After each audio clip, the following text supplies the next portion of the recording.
Jenna, keep her JChains, trust me, bro. We saw fights, flips, wins, and pain. Shots in the red, we still make gains. Real ones only, community flow, no cap, no chill. That's trust me, bro, trust me, bro. We move, we grow. Markets swing wild, we steal the show. Trust me, bro, like it, let's go. Tuesdays hit hard, that's all you gotta know. Jenna, keep her JChains ready to go. This is the moment, trust me, bro.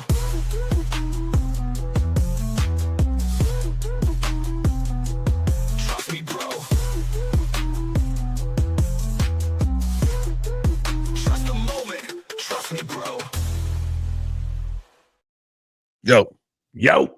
Gonna be a banger of a show. Banger. On another screen. How long have you guys been looking at me? Or did we just flip over?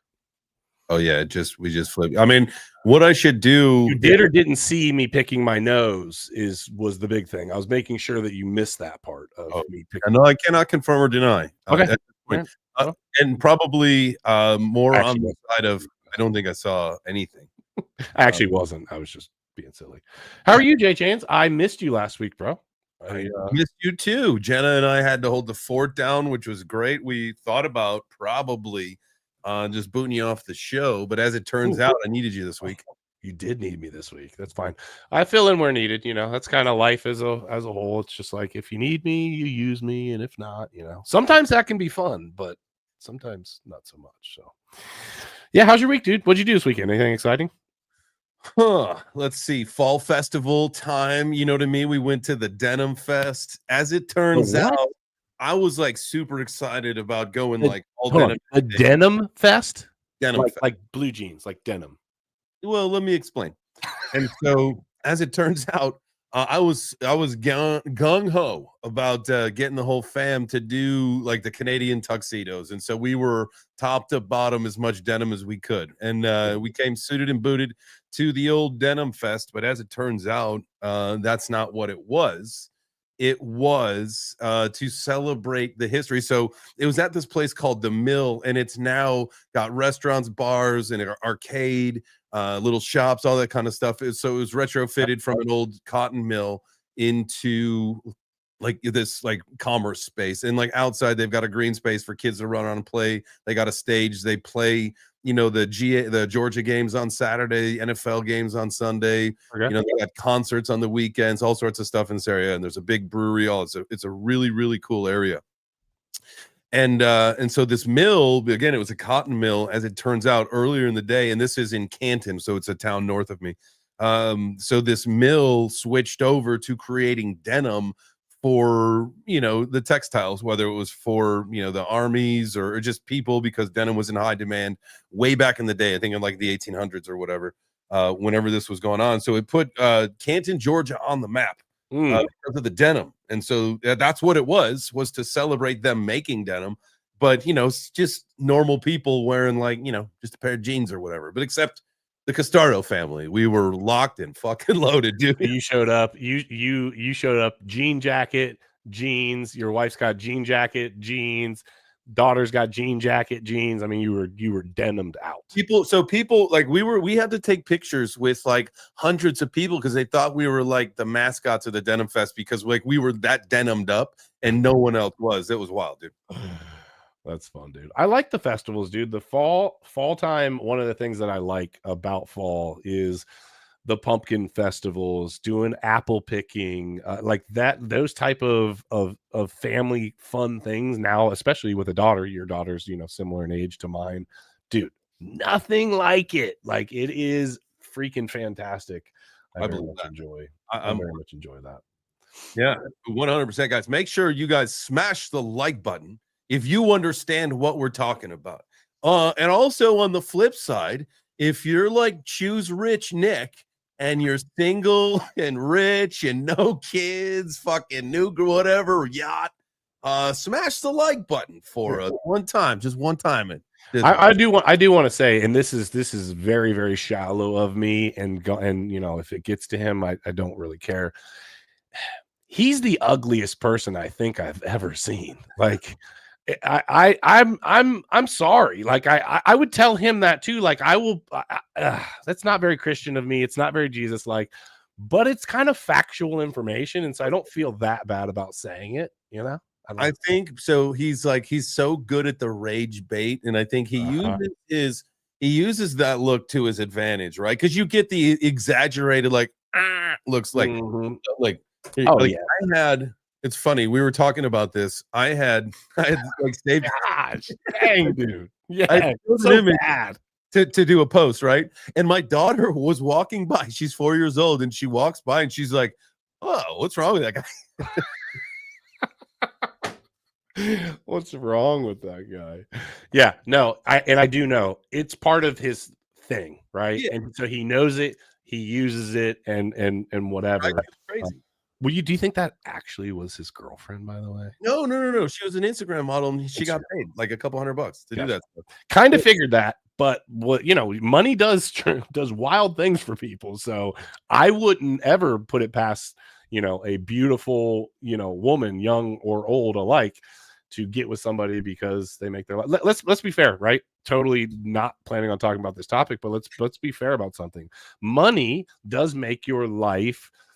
So for me, money's about, and this is actually good because we're talking crypto too. Money for me is about freedom, is about the ability to do what I want to do when I want to do it. Because for me, when I work and earn money, it's not for me. It's not to go buy a Lambo. It's not to buy watches. It's not to buy expensive stuff. It's for me to take a vacation when I want to take a vacation. It's for me to do something cool with my daughter when I want to do it. It's for experiential things. Like that's what I want to do. And so your time, right? Yeah. And so I can see why an attractive young woman will be like, you know what? I'm not very attracted to this person, but daggone, my life would be really simple and easy. It's terrible. Let me jump into the chat while you're pulling this up. Chat, I love you guys. I hope that everybody is doing well. Who's in here? We got Degen Mod in the house. Mike Volmer. Who else is up in here? Hopefully you guys are all doing well. It's Degen Brian, by the way. I don't know. Maybe you just made him a mod. I don't know. Crypto Coons in the house. DC Burr, Crypto Gamer, For the Win, Ed Figs, and then we got a whole bunch of people in the Twitters, in X. Appreciate you guys for being here. But yeah, so money doesn't buy happiness, but it does buy freedom, I guess is kind of what I'm getting at. And if you are a female, especially because it's harder for guys, right? It's harder for guys. An attractive female could definitely have a cake life. But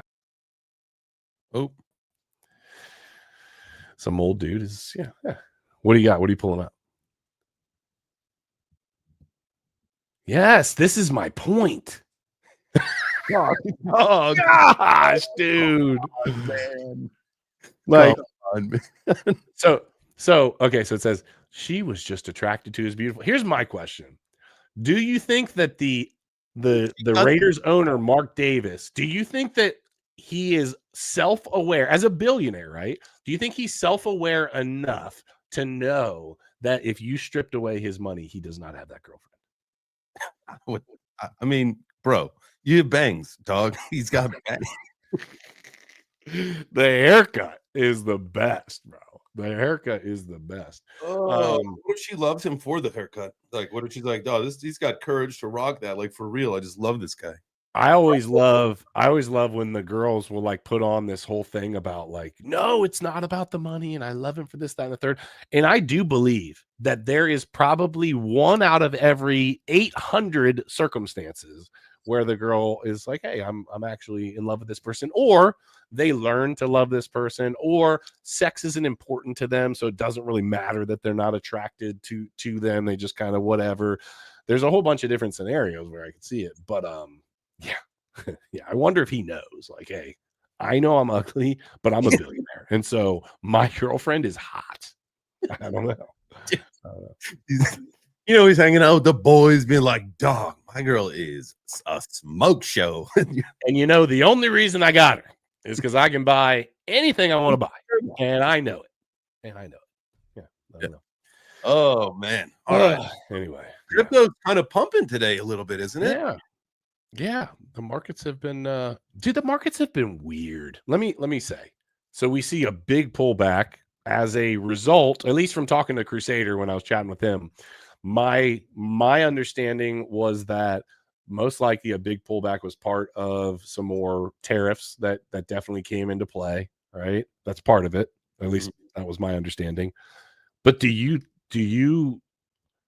I I'm I'm not nervous because of how my portfolio is set up and what I'm looking for, and I'm so long term that I just don't really care. But do you have thoughts on what this market is doing? Do you think we're actually gonna turn this back around at this point, or do you think we've kind of seen the top at 126, 127, whatever that is? I mean, you can make a case for that, right? I kind of feel like honestly at this point we're in it too far. Instant, you got too many institutions in this. I mean, you got fucking countries. I think it was Luxembourg last week put a percent of their fund into Bitcoin, or Yeah. that's the intention, right? Oh Like yeah. it's a domino effect that's going to happen worldwide. Like it's just getting started. I feel like what we're doing is going through a manipulation phase. This is just a short-term bear, right? Just a little mini bear, kind of a shakeout period, really. It's that last ditch effort where everybody was on their last legs anyhow, and if you can't survive through this one, the old idea is that it's you push forward and you got to go do something else and you get out of crypto, because that's what this is for. It's to shake out the weak hands. It's Yeah. to shake out the non-strong survivors. That's the whole point of like liquidation flushes and everything. I mean, they're not natural events. They're done by design. Oh yeah. Yeah, I agree with that. I think that and I've said this for a while, but I just think that if you're not head and hands in crypto actively trading every single day, I think you're kind of crazy for not having a long-term outlook at this point, because the short term stuff, other than just randomly gambling on meme coins, the short term, hey, I'm going to take an asset like, let's just say like VChain as an example, and Mhm. 10x, in the next week or two. I don't think we're really gonna see that anymore. I really don't. Well, I think that there's that right kind now. of I has mean, come and gone. you need retail push for that. You need that retail money, and there's no incentive. There's no meta. There's no, what's the cause and effect? Like, what would be the cause for it? We need that, the next level of adoption to happen once we get this regulation squared away. And like what I've been saying is there's a lot of different verticals, right? Like gaming will have its moment where it brings a Mm, shitload of people in, and it could be Grand Theft Auto. Okay, it could be that. It could be a mainstream that touches crypto that makes it all happen. But the whole idea of really like domino, if you think about a domino effect stuff, like okay, so here in the U.S., there's 350 million people. Say there's what 100 million or 200 million bank accounts, give or take. maybe? I don't know. Well, there's probably more bank accounts than that, but people that have bank accounts, Correct. I don't think it's like much more than like 60% of people actually have bank accounts. It's kind of a low number. It's not, Okay. because there's like 400 million people, I think, in the US, and I think it's kind of a low number. Maybe somebody in the chat, can you guys do us a little favor here? Tell us, ask ChatGPT, how many bank accounts or how many people have bank accounts in the United States? I think it's actually not as high of a number as you might think. Okay, so I'm gonna say if there's 350 to 400 million people in the country, my answer would be somewhere in the tune of 120, 150 million. What about Okay, you? I'm gonna say, let's say there's 400 million people. I'm gonna say there's 220. I think there's gonna be over. I think there's gonna be over 50%. So somebody tell me what ChatGPT says. We'd appreciate it. Okay, so what's Whole the point idea in the bank account though? So the whole idea is that once we get further with regulation, because the SEC, the FDIC have already approved that it's okay for the banks to offer crypto to their retail clients. It's just about the infrastructure and whether it's the software or whatever it is to allow this to happen. And I feel like probably a lot of firms, a lot of banks, a lot of institutions are going to learn from MicroStrategy or Strategy, whatever it is now, in how they're keeping record, how they're doing transactions, how they're doing all that stuff, just because of the volume, right? And they were like really the first institution to be able to have that much I guess buying power. So do you think we've almost come full circle back to the point where what we're effectively saying is, hey, when they find now the institutions are in and they're able to offer it, now we're back full circle to the idea where, hey, they need to make this easier to access and easier for people to get in and out of, and kind of maybe some more one-stop shop type places, and not have to have, because people are freaking lazy. I've talked about this for years, where if you had a one-stop, if you were able to set up a crypto app that had trading, that you could buy a hard wallet from there, that you could trade seamlessly between chains, that you could effectively, that you could just jump on there without knowing crypto and say, hey, I want to buy Ethereum and I want to trade it for BNB, and I want to do it with 2 clicks, because people are, like I said, lazy, and they don't want to learn how to do that. They don't want to learn how to migrate chains and all of the craziness. I think that the point that happens, watch out, bro, because then all of a sudden we're having a wildly different conversation, because now the barrier of entry has went, and all the dumb people that otherwise, will, and listen, I'm not trying to be funny, the people that aren't willing to study this will also make terrible decisions with their money, which will flood into the markets, and the people that know crypto and do well with capital markets will take advantage of that, and we will see massive pumps from dumb people doing dumb things with crypto, and we'll come full circle, and it'll still be the same those same people will be the ones that say, I got screwed from crypto and crypto's a scam and all this other crazy. That's why I feel like, and I've been saying, the centralization of crypto, where we're at right now, and maybe privacy is not like the big focus and stuff, is to me the necessary evil in order to facilitate the mass adoption, right? Like, and I'm always the analogy that I'm going to use is that we trade our privacy, we trade our security for convenience, and we do it all the time in many different ways. I do it at the airport to get through security a lot faster. Like I've done the clear thing, so scan my eyeballs and fingerprints, and I can just blast right through. Now it's a little bit longer, so we do something different, the digital ID or whatever. But the whole idea of trading these things off so that things can be easier for us is so important when you think of crypto, because like what you were saying, Keeper, was that if like, say you have someone who has crypto, and there's a lot of different things, like I've used an example before, like Down syndrome or whatever. You can't expect that like the seed phrase thing is going to work. So you've got centralized entities. You've got people who also just don't want to be the custody of their own crypto. Yes. Whether, even though they understand it, they get it, they participate, they buy, they sell, they do all that stuff, they just don't want the responsibility of being the custodian. Yeah. And that makes sense. That makes sense. And so what I guess we're getting at here is that we've come into a different realm in the crypto world where all the institutions are here. I think that for us to get any of the wild pushes outside of, there's going to be random projects, and there's going to be some random things, and there's going to be meme coins, and that all is always going to happen. But I think for us to see some of our old school VeChain type, I'm using it as an example because I love VeChain and we just haven't seen it really do anything. I think that VeChain as a great example, heavily advertised, big in the space, sponsors UFC, all of these great things. And you look at the price action, you're like, it's not there, right? I think that as things get more and more easy for people, we'll finally maybe get back another retail push. What that looks like, though, to what extent, I would never say that I think that it's going to be nearly like what we thought. I thought VeChain was going to hit all-time highs quickly. I thought we were going to, I thought we were going to be at 50 cents, like without too much problem. We're at what, a 1.5 cents right now? Not even 2 pennies? Not even 2 cents? 2 pennies, which is crazy. 1.8.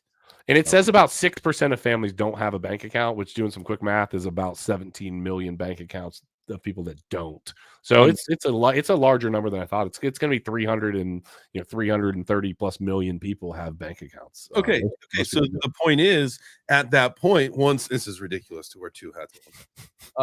At that point, you've got direct exposure to that many more people, and grandmas, because once your bank says it's okay, people will be like, okay, I can do it, even though you could have gotten it fucking a lot cheaper, a lot easier, a lot more discreetly, whatever. But now, you know, you're cool. Like, okay, so the bank's going to allow it now. Like I love to say, Granny can go into Bank of America, Chase, whatever, and say, allocate. Hey, honey, can you allocate 20% over to the Bitcoins? Or just on your app, it'll just say, hey, do you want to hold this in a stable coin, or do you want to hold this in Bitcoin as opposed to, or whatever? Yes, I agree. Right. Yeah. So now, boom, now you've got a retail push. You've got a catalyst, a real catalyst, because what is the catalyst now? With the exception of some catastrophe. And if you want your relief money now, get your digital wallet. Yeah. Uncle Donald's going to help you out, because you know I'm in crypto. I'm already in crypto. I can help you. We can do this together. Get my wallet. Right. Uncle Donald's going to pay you. And or Uncle Donnie. And or, you know, and rate cuts, though very important, I don't think are going to see the same type of push that we've seen in the past. I think the institutions are so heavily here that we've just continued to push farther and farther into the stock market. Now, let me say something. Pause. First of all, smash the like if you have not done that already. Make sure you're following me. Make sure you're following Jay. Hey, make sure you're following Jenna. Jenna, I know you're not here today. I know you had some stuff going on. We love you. We miss you. We hope that you're having a wonderful day, and look forward to seeing you here next week. Let me say this, right? So we're talking about the landscape of crypto kind of changing, right? There's two things that I wanted to hit on that have happened effectively in the past week that I think are important to talk about. First of all, Galaxy Digital had their earnings, and bro, it was like their stock over doubled. They had like $500 and something million of earnings, and their stock more than doubled this year, right? So you've got institutional infrastructure and not just coins that are scaling. So we see that. Coinbase just acquired, I think it's called Echo. It's a platform that enables token sales and fundraising on the blockchain, right? So that expands their capabilities into RWAs, real world assets, tokenized securities. Why does that matter? Well, guess what? It shows that major exchanges are evolving and changing into basically a full stack capital formation platform, not just a trading venue. Think about it, right? They're snapping up some of these companies that allow them to enter the arena of all of these other crypto-centric things happening on the blockchain in the real world. Not just, hey, this is where I store my crypto. Not just, hey, this is where I jump on and I make trades between this and this asset. They're saying, hey, we're in the crypto business. We're bringing real massive amounts of money in because we believe in this long term. And boom, here's an example. If we're spending $300 million on something, it's not because we don't think that this is going to be a profitable venture or that people are headed that way. And so we're seeing these. So here's my question to you. Does Coinbase end up becoming the next JP Morgan? Ooh. It just came to my brain right now. I just thought of this. I was like thinking, we see the blockchain is changing. So let chat tell me. Put a 1 in the chat if you think that Coinbase, and it doesn't have to be Coinbase, it could be Binance, it could be whatever.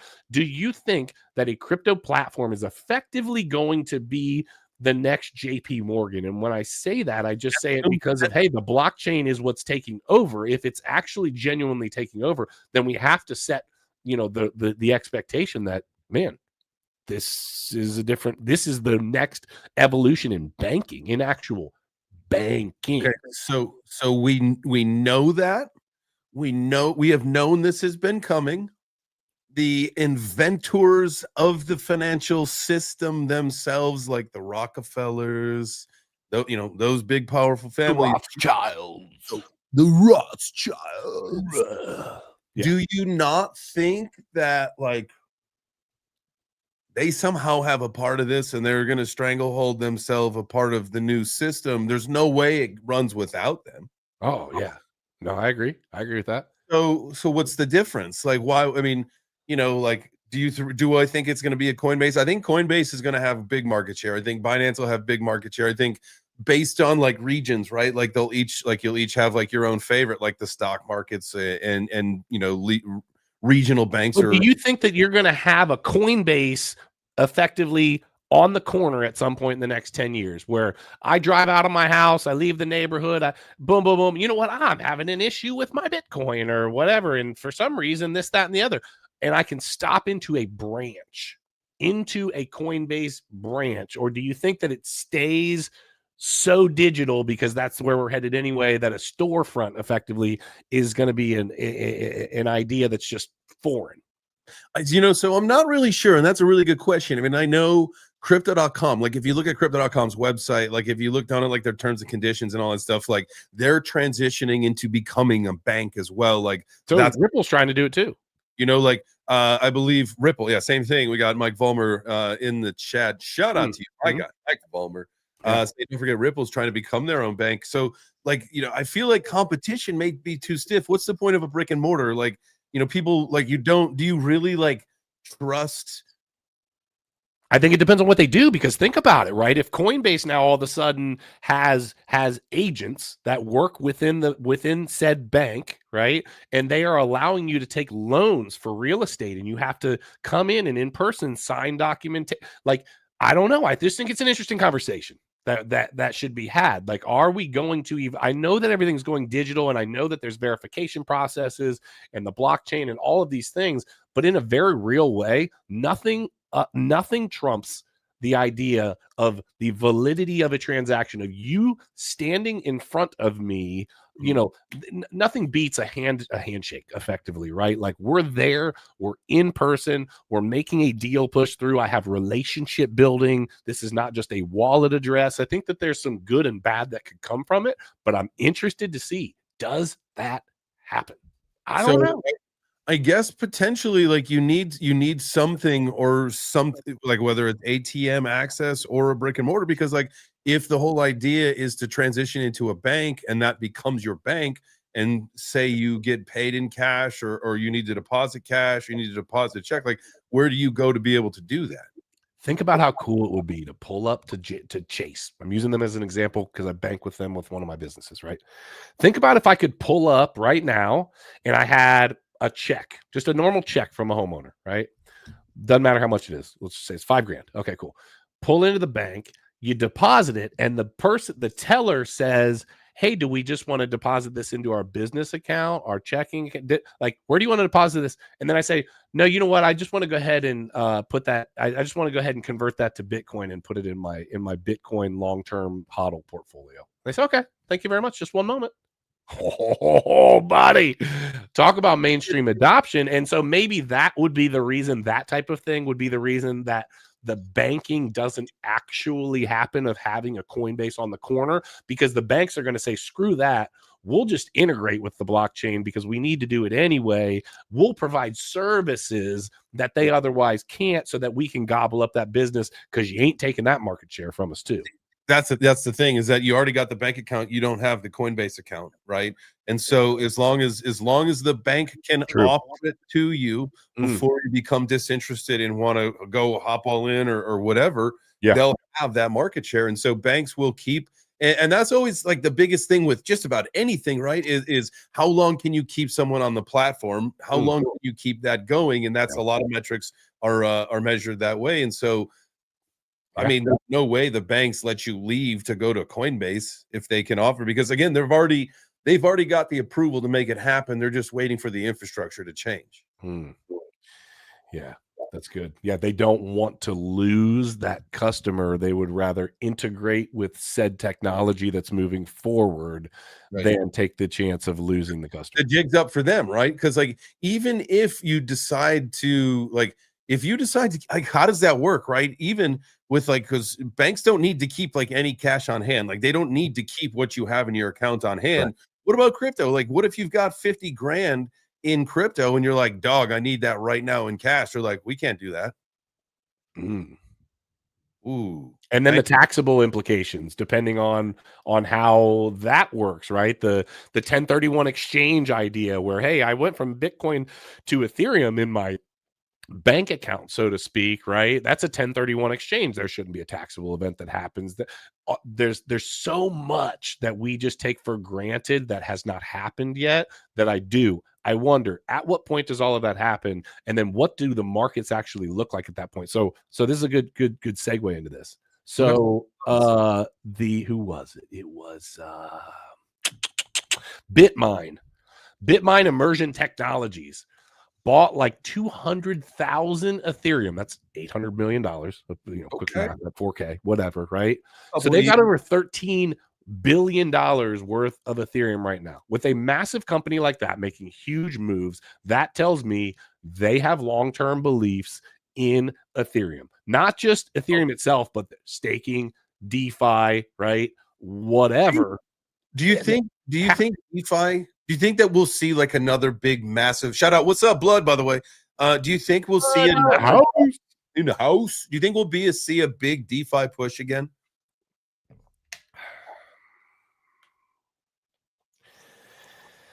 I think that people at this point in time aren't ready for DeFi. That's what I think. I think that the people that understand DeFi is understand DeFi is me, is you, is Blood, is Mike Vollmer, is people that are in and have been in crypto. The idea that you're going to take somebody fresh. Blood, gay for Jesus. That's the rainbow Jesus hat. Say that again. Blood want to know what's up with the rainbow Jesus hat. Oh, well, it's just like the retro old, whatever. It's not like a statement in that form or fashion, but Jesus does love everybody. So it's equal opportunity. Love is love. Love is love. I don't think that the people outside of people that are heavily in head and hands into crypto right now are ready for the idea of DeFi because that trustless system is foreign to people. So I don't think we're ready for it yet. I think I think the evolution has to come where crypto is so seamless with cash, like just as if it's just a normal, everyday, whatever, nonchalant. Oh, yeah, just pay me Bitcoin, whatever. Blah, blah, blah. I think we need to get to that point before we start having the conversation of where regularly people are comfortable with the idea of, taking loans against their assets from a platform that has no customer service to call, nobody to fix the problem that they create. Think about it. It's a scary idea for people that know crypto. So I think we have to get to that point to where it's so seamless within our cash, that cash-centric style society. Not that we're going to stick with cash. I'm just saying, like, whatever our norm is, I think it's going to have to be so normalized that before people are ready for that move. Whoa. So like Poe Man said, that you don't even know you're using it. Well, that's been like that. Okay, so to me, that's one of the metrics of mass adoption because what is it? Critical mass? Is there a number that you need to hit before you can gauge like, well, we've hit mass adoption? Well, one of the ideas is that when people are out there using blockchain technology without using it, and I will tell you, I recently learned that Ticketmaster has been using NFT technology for quite some time now, a couple years. Really? Yeah. Huh.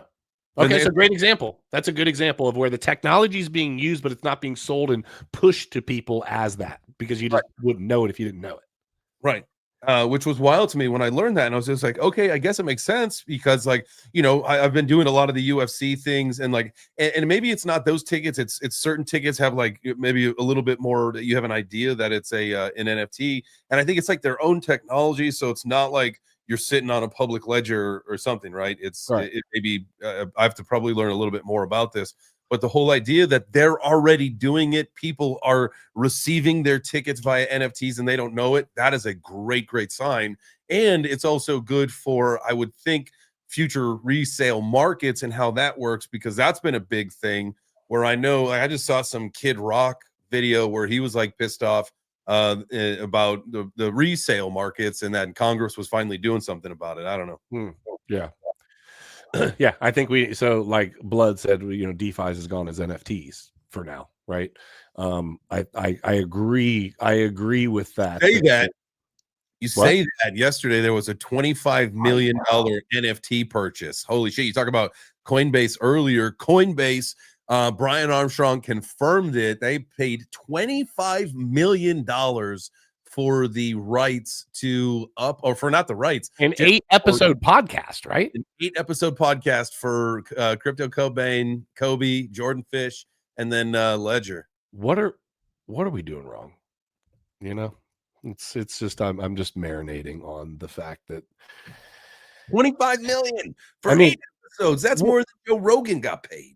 we'll take 25,000 and give you a hell of a show. You Hell know, of a it's show, like, baby. gosh, I'll give you an 8 episode show for 25K. Like, guys, you guys are way overspending here. You know, they need to really think this out. No, I think that I think that finalizing what is being said there is that the DeFi application needs to be that. It needs to be a not really understanding that it's happening. And I think what's actually happening is that the platforms might be using DeFi technology, but they're in the background have some sort of backing. You know, when we start to get into RWAs, when you start using DeFi for RWAs and the real world assets are the backed, portion of what's happening there with the DeFi product.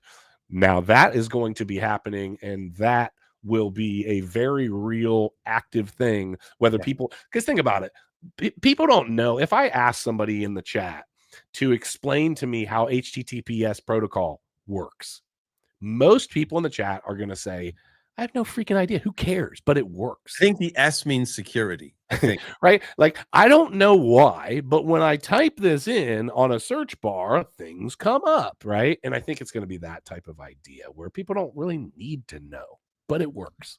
But it's going to be a while before that's a standard thing. Mike says Bitcoin's at 114K. We must be. We got DGen Mod. I think that's DGen Brian, right? Saying ETH 4100. Yes. Yeah. What's the biggest pumpers today? You got MYX Finance. I don't know anything about that. Can you pull up the bubble chart for us? Can you share your crypto bubbles? Crypto bubbles? Sorry, this hat has got me all sideways now with Blood asking about it. He's all twisted. Dude, am I going to get kicked off of YouTube for making, off-color? Whoa! What did I miss? COAI. What the heck is that? There we go. What is COAI? It's an AI protocol. I got, dude. So I was telling you earlier, I had shifted. Zcash. Zcash, baby. What? 294.28. No, it's 292.78 right now, but it hit 294 a little bit ago. I am the road to 300. It's going to hit 300 today. I can't wait. So, well, finish telling what you were saying. You told me. You didn't tell the people. You started to say, you said half the sentence, and then the people didn't get the rest of your Zcash story. Oh. You might need the other half so that they understand. What did you do with Zcash? So the other day during the crash, so I've got this little portfolio challenge with my mom where it stonks against crypto. And obviously, it's really easy to get in and out of things. And so when the crash was happening, I was probably down like 35% overall on the portfolio. Like it was about $1,000. 950 was the start. And so I was getting crushed on this thing. I swapped it over to Zcash, like right as things were probably starting to chill out. And Zcash shot back up and recovered so fast that I actually was in, like, while people were, and this is like I know people got wrecked, and I'm not trying to say anything about that, but while people were like getting wrecked, I was recovered and I was actually in a better position than I had been in before the crash as far as portfolio value went. And so now it's like even going way up that we're almost at $300. Well, so spill the tea, bro. Like, why does someone take a portfolio in the middle of a crash and say, just for people to learn, why would you do that? Why'd you do it? To reallocate. And so I had been, I think probably in this particular portfolio, I had been over diversified. I haven't really seen too many gains that I had wanted. My buddy who had originally got me into crypto, when I had gone to Austin to go to San Antonio for the UFC match, I hung out with him and he was talking to me. He was back in like all in on crypto on Zcash. And he was telling me some things. And I was like, all right, man, it's been a while since I thought about Zcash. And then this is when it was like 43 or 46 bucks. And then flash forward to like 2 weeks later, I'm in Singapore and I'm getting messages from him and it's at like $200. And I'm like, what is happening here? He's like, did you get in? I was like, no, holy shit. And then it was going on at 5x. It was like 400%. Like it was, you said it was 40 something bucks and it went up to 200. Yeah. And then so it was like up in like the 250s or 260 range, something like that. And then we had the crash and it had dropped below $200. And I was like, fuck that. I'm getting in. I'm going in at this. This is the moment to do that. Okay. And so at like between like 170 and like 195 bucks, I switched everything that I had in that portfolio and I put it into Zcash. It was a And conviction play. what's that? It was a conviction play. That's what I was. You know what it was, and knowing that like I knew that recovery was coming. It's just like a Bitcoin, but it's got the privacy shield layer to it. Privacy, in my opinion, is something that will come back. It will be a meta that comes back. I know that I was just talking about, in order to facilitate retail, we're going to need to, again, dumb things down. We're going to need to strip it down, make things more convenient. So we're going to need to get rid of privacy and security, and we've kind of done that already. It's a forgotten art.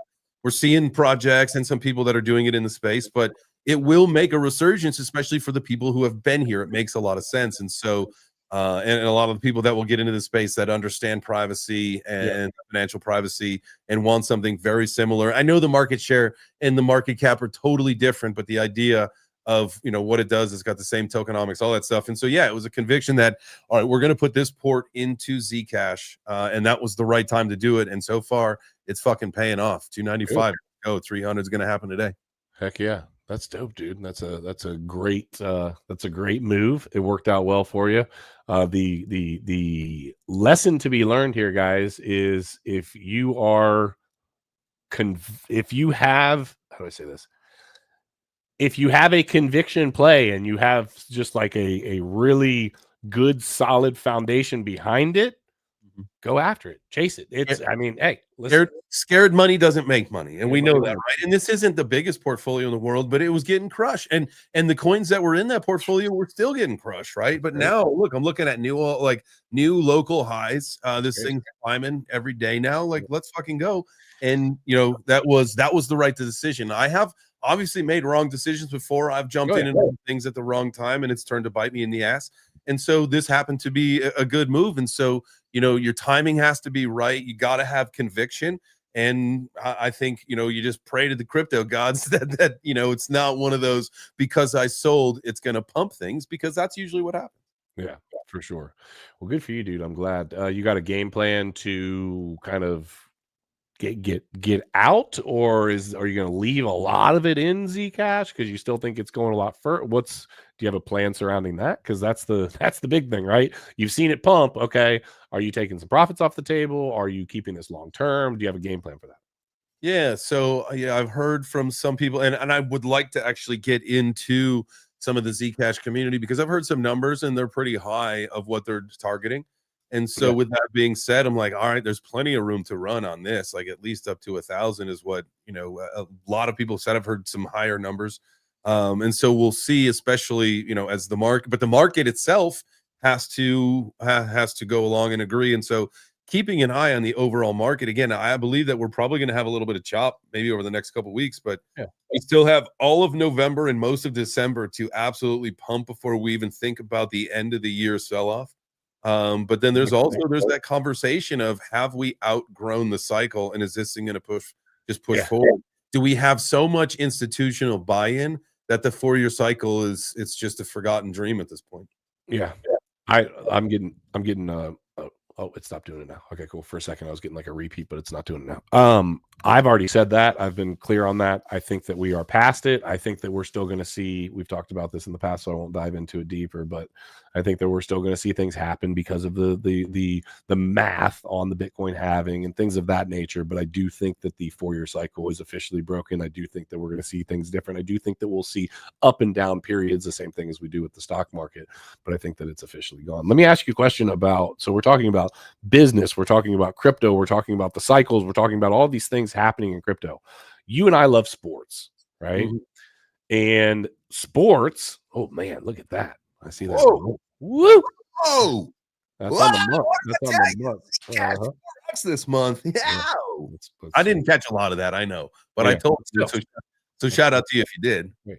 That's great. All right, so we're into sports. We're into all of that. You know, I love my Ohio State Buckeyes, and yeah, the point in that is, so gambling has been such a huge thing that's happening.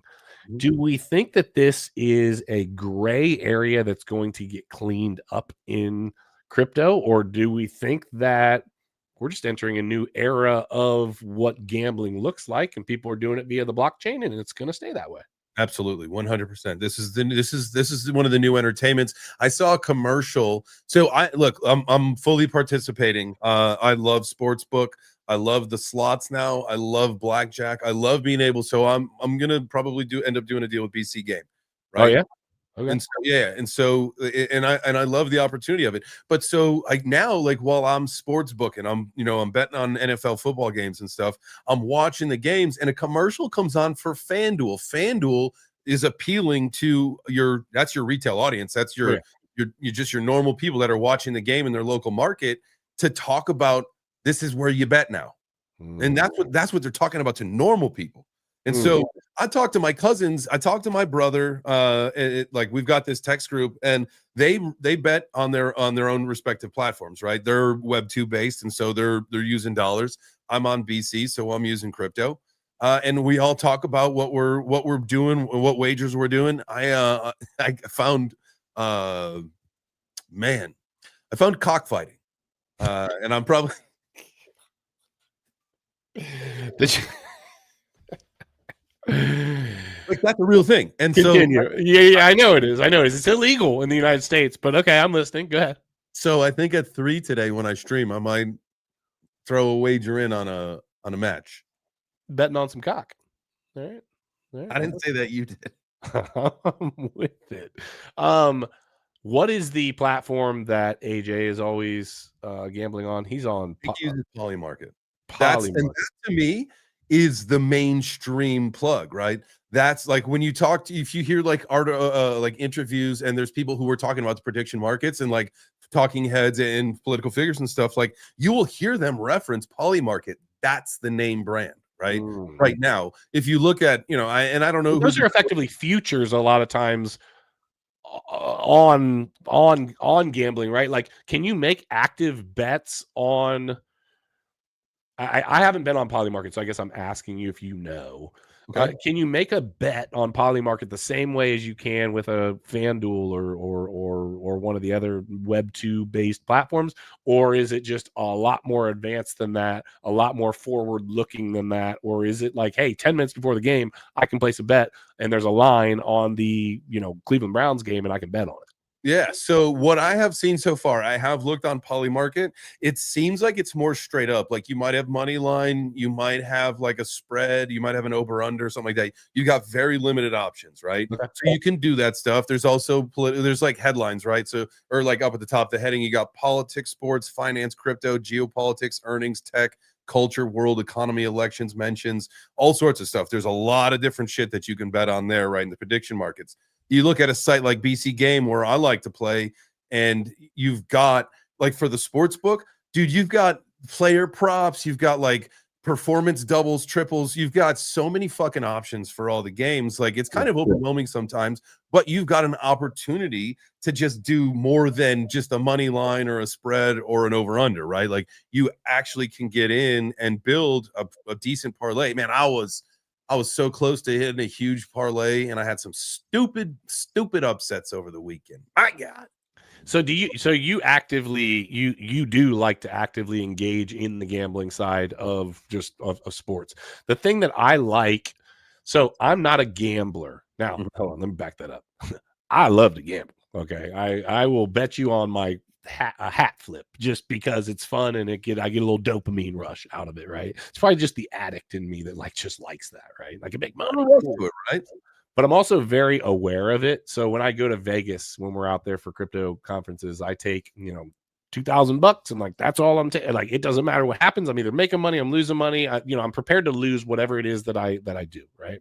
And I'm good about that because I don't have a gambling addiction or whatever. I see a lot happening more and more and more every single day on gambling, and it's incorporating the crypto space. Do you think that a lot of I don't think that it's going to take it over, but do you think that there has been a shift in some of the people betting on effectively meme coins and whatnot, and shifting over into something like Polymarket where they're able to deposit crypto, they're able to actively bet? Because what I do like about it is, think about how you're watching a game, that you could care less about. Like if the Giants played the Steelers, don't care, could care less. But if I got $10 on that game, even a small amount, right? Even $10 on that game, all of a sudden I care and I'm rooting for somebody, or I'm rooting for something to happen. That's what I enjoy about it. But I personally know myself, and I have to be cautious because I'm also the same guy that's like, well, I mean, if $10 is fun, 100 would be more fun, right? And then, so I am like you. That's all it is for me. Is they're $10 bets, sometimes 5, sometimes even smaller. But like I'll do crazy parlays where it's like $1 to win like $5,000 or whatever. And it's like, dude, if it's my lottery, you're wasting your dollar effectively, but you could make $5,000 or whatever. Right. It's highly unlikely, but there's the chance. Like it's a lottery ticket, right? It's either unlikely, but it may. And then you've got, and I'm always betting on like, there's no such thing as a sure thing, but higher probability wins that then will cover up any bets that I'm making plus some, so that I don't go out of pocket on it, right? So like I will make like a $50 bet on something that I know is going to hit, so I could make the $50 back, or the 40, whatever I've bet on some of those. And again, it's usually $10 is the most. So you have a strategy that you like to use to basically cut your losses effective, to basically minimize. You've got a stop loss in your gambling. Game. Yeah, and I feel like I'm better at that and I'm good at trading, but I feel like this is working out. Like the sportsbook stuff is like working out. Like sometime again, and I'll put in several parlays or several bets, and the idea of getting smoked up on a stupid one, like I think there was the NFL. Let me take a look at this really quick because it was so dumb.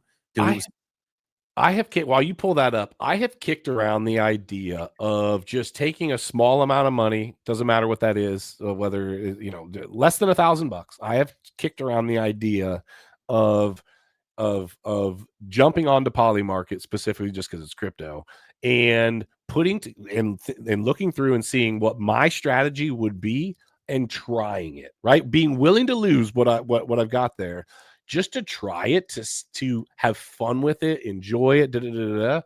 I've thought about it. I just have never actually executed on it.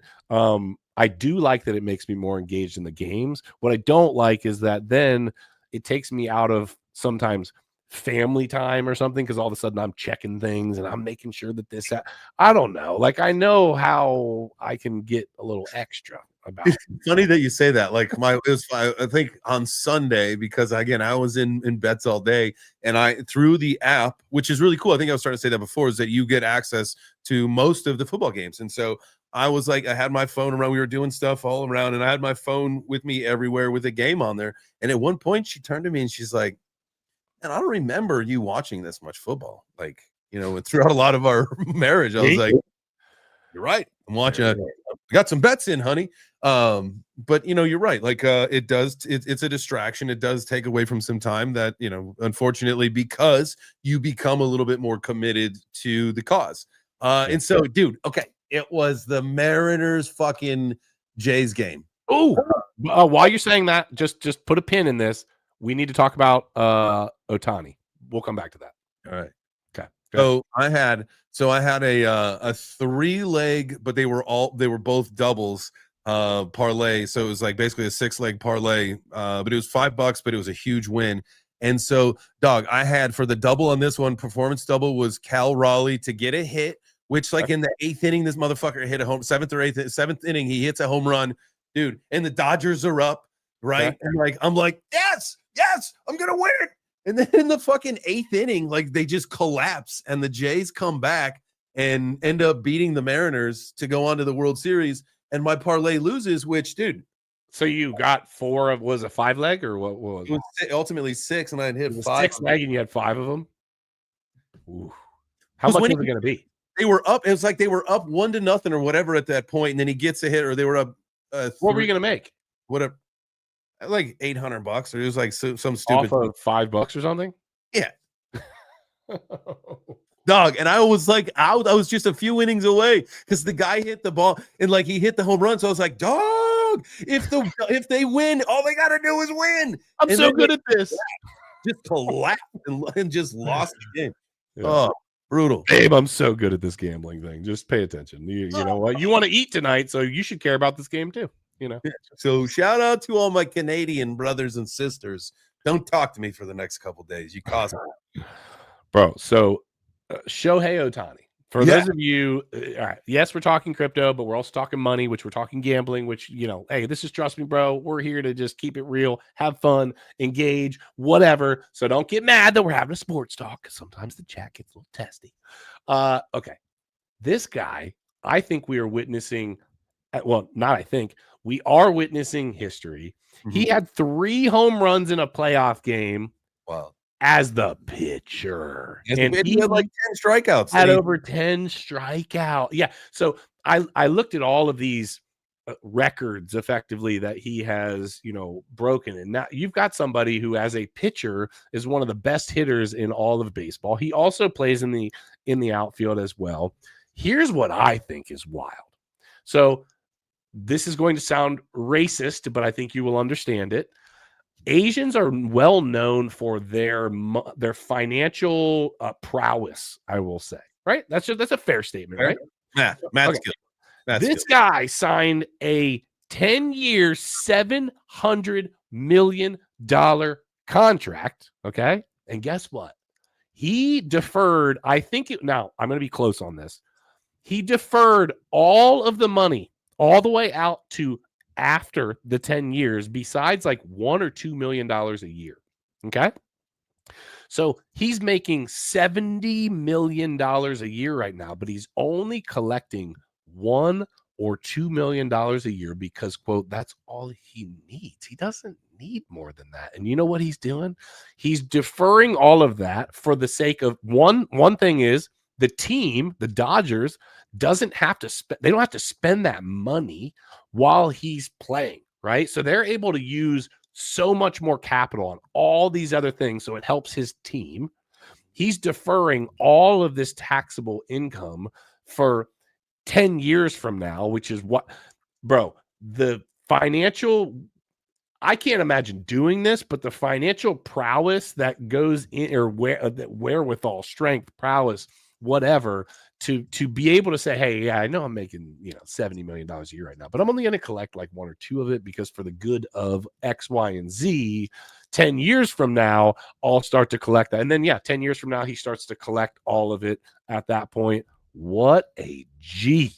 So that's wild to think, like, because most people are like, that's my money. J.G. Wentworth, 877 cash now. That's my money and I want it now. Yep, exactly.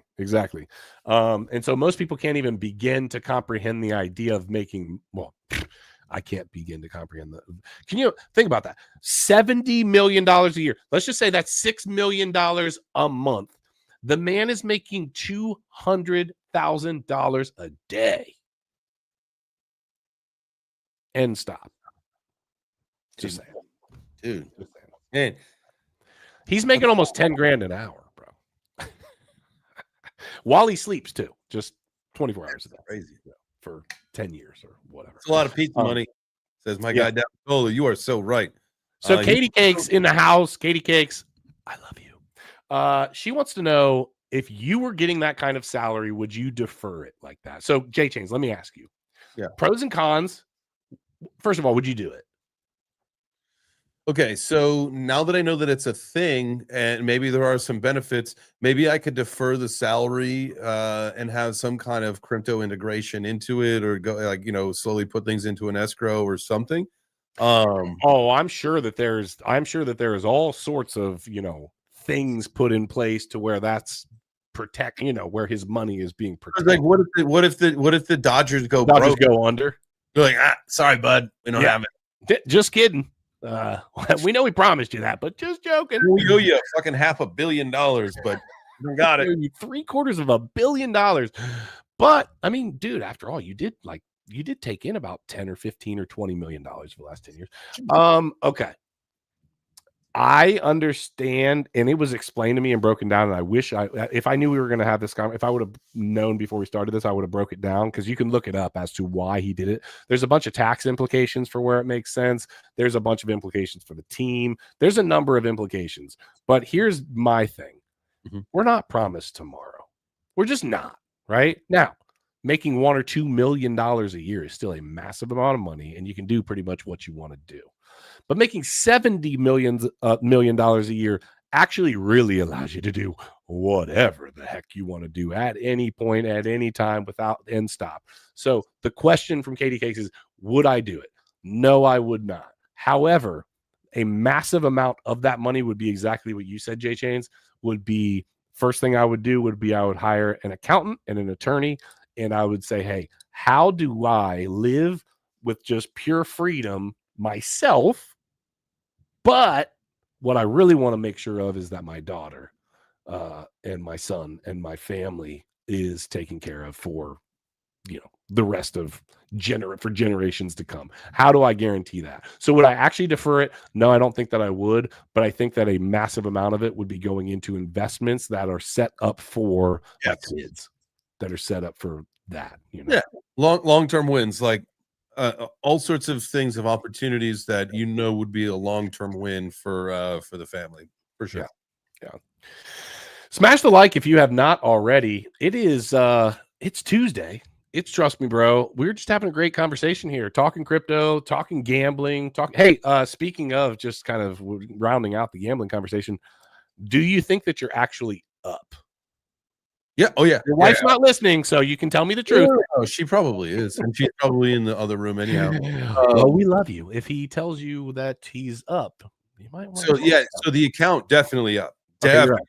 Like there's been a few days where I'll hit like $100. Like yesterday, my buddy, I was on a stream, my afternoon stream, and I was like, we're gonna play some slots, and he's like, just pick a pirate one with a pirate with a parrot on its shoulder. All right, I hit it, press the button, win $6, press it again, win $114, right? So like 120 right off the rip. We're like, okay, that's cool.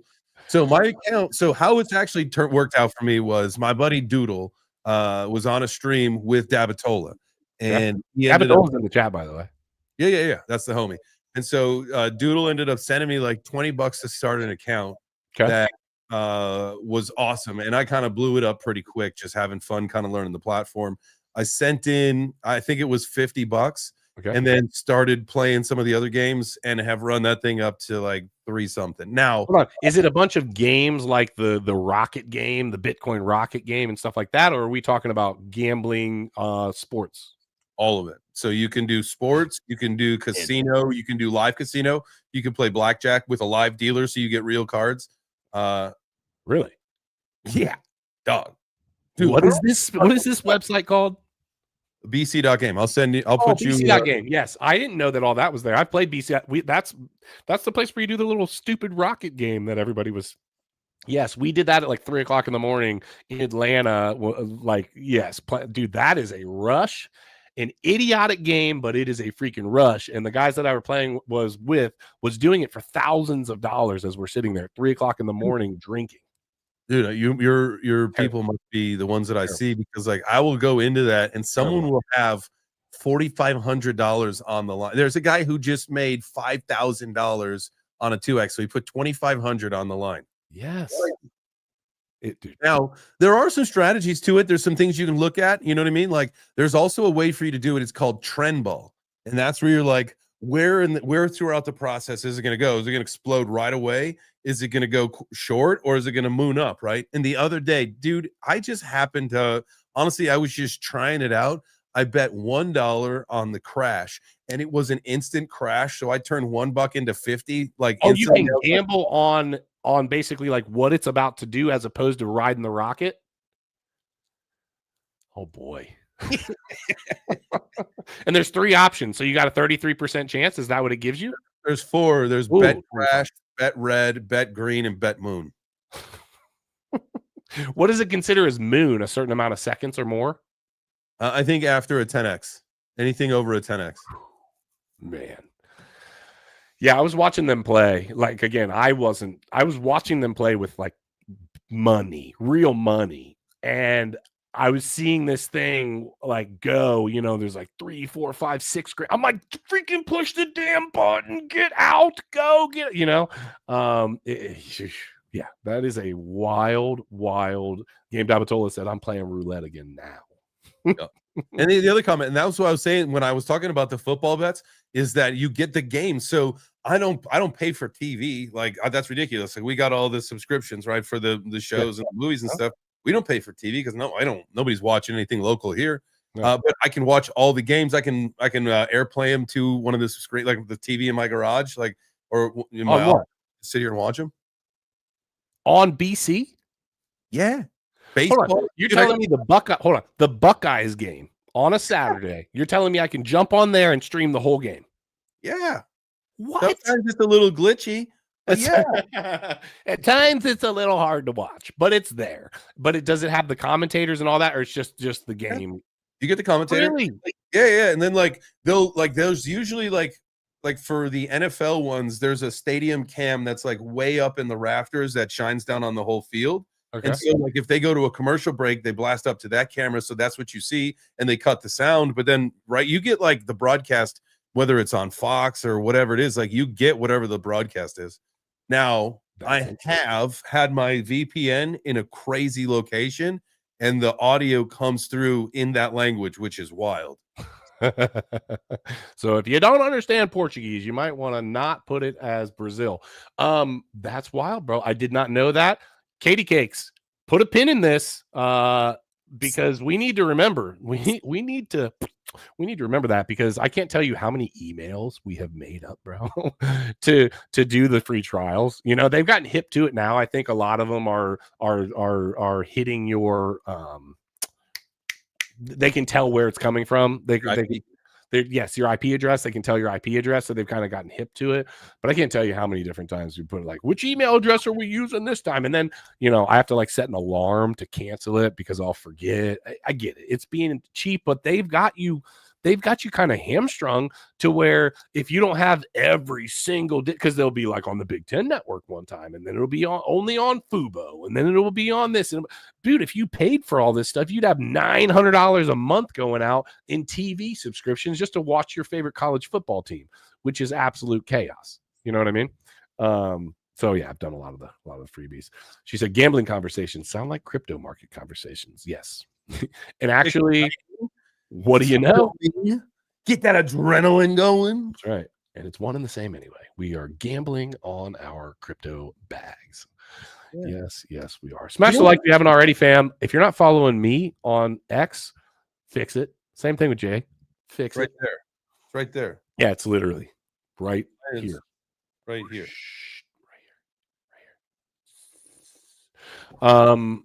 Yeah.